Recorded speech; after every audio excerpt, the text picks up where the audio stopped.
Hello Kamayo, ito na nga pala yung sinasabi kong Art Museum Dubai na matatagpuan ko dito sa loob ng Dubai Mall. At ito nga pala yung entrance nila dito, bilihan naman ng ticket. Mas mura nga pala mag-purchase online kaysa dito sa loob. Ito nga pala ang first district na napasukan namin. Ito po ay Wave. Akala mo totoo. Diba meron din sa ibang bansa yung ganito, maganda din. Next district naman po ay Camellia Flower. Diba ang ganda oh. Tingnan nyo, napakaganda talaga. Grabe. Nag-abaya nga pala ako dahil nagkandura naman tong jowa ko. Nahihiya kasi siya kasama ko pag hindi ako nakaabaya eh. Tapos ito naman po ay Flower Odyssey. O di ba maganda din.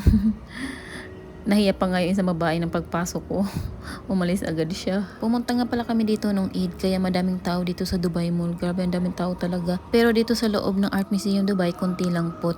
Kaya maganda talaga kumuha ng mga video or pictures kasi hindi masyadong crowded dito.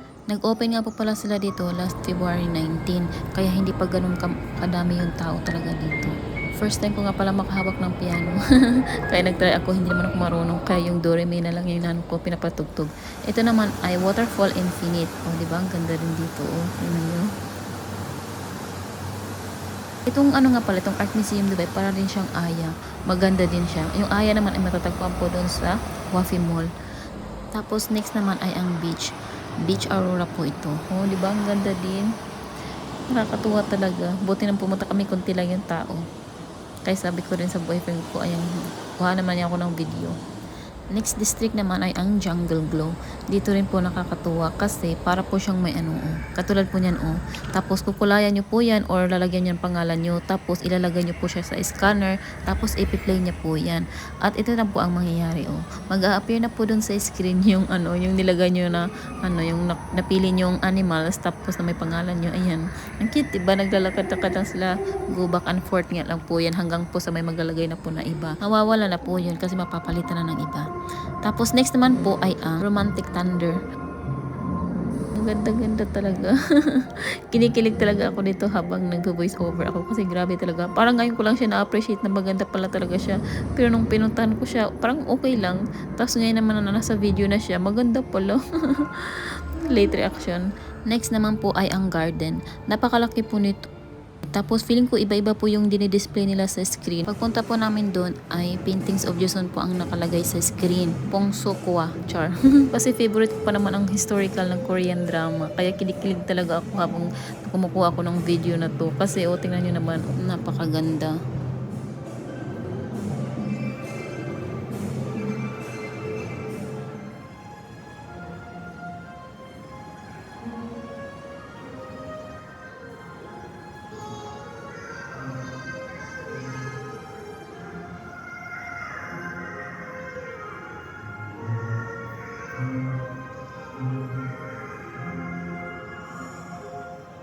Diba? Ang ganda talaga, nakakakilig.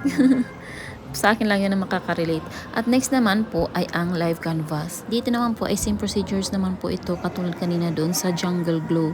Ayan, magkukulayan nyo lang po yung mga animals na napili nyo. Tapos, susulatan yung pangalan, kung anong pangalan ilalagay nyo. Tapos, ilalagay na lang po dyan sa parang scanner. At ipi-play nyo po yan at mag-appear na po siya doon sa screen. Ayan, katulad po ng ganyan. Diba?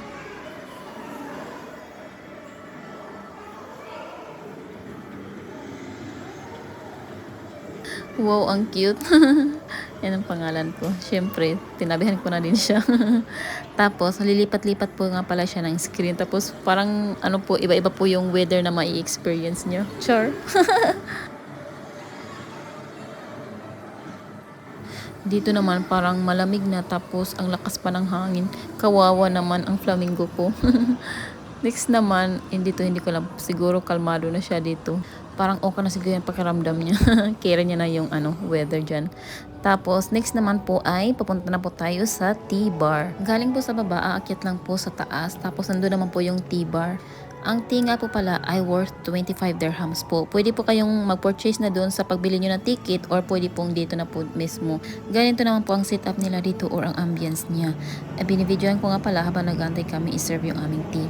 Isa nga lang pala yung in-order namin kasi tinatry lang namin kung okay ba yung lasa. Masarap naman siya.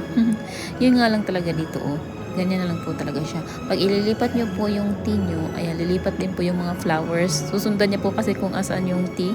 Ewan ko, parang ganyan Ang cute. After po namin sa T-bar ay bumaba na po kami. Syempre, iba na naman yung design na naka-display sa screen, di ba? Di ba ang ganda? At next naman ay ang exit. Yan po, mag-exit na po tayo.